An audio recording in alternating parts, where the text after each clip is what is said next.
O Brasil continua precisando reduzir a mortalidade materna. Apesar de ter existido uma redução, ainda é grande o desafio.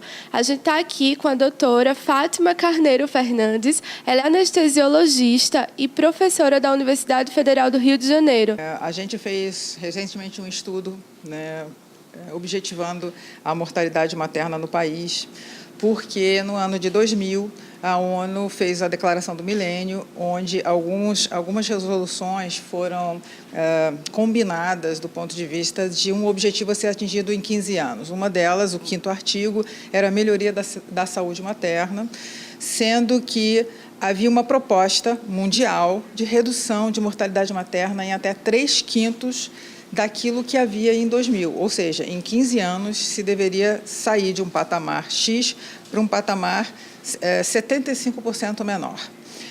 Trabalhos mostraram que depois de 15 anos, a gente teve a maior parte dos países, de 180 países, por exemplo, somente de 18 países alcançar essa meta, sendo que desses 18 países, somente 7 países eram países de renda média e renda baixa, ou seja, praticamente nenhum país alcançou a meta que havia sido traçada pela Declaração do Milênio. E o Brasil se encontra, infelizmente, nesse grupo daqueles países que não alcançaram a meta. Se noticiou que o Brasil foi o 4º mais lento, não foi? Sim, vários fatores contribuíram para isso, mas os resultados não são animadores, né? De forma que, apesar da instituição de protocolos, apesar de uma política nacional nesse sentido, os objetivos ainda estão longe de serem alcançados. E quando a gente regionaliza isso, às vezes a situação ainda fica mais grave, porque em regiões como, por exemplo, o Centro-Oeste, a mortalidade, na verdade, aumentou nos últimos 15 anos. Então, os estudos estão sendo feitos para se verificar as razões pelas quais essas metas não foram alcançadas e, em alguns momentos e em alguns locais, até houve aumento da mortalidade. Quando a gente percebe essas estatísticas e percebe como o Brasil se encontra nesse posicionamento, fica como se fosse uma posição única, quando, na realidade, várias regiões têm situações bastante distintas, não é isso?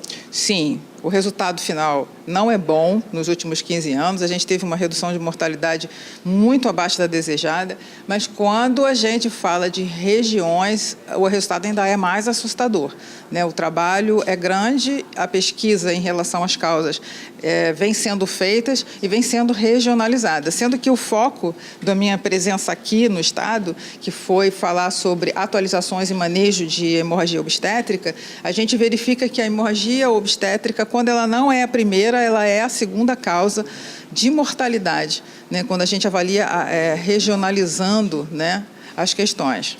Quando se fala da hemorragia como a principal causa, significa o quê? O que é que tem causado essas hemorragias?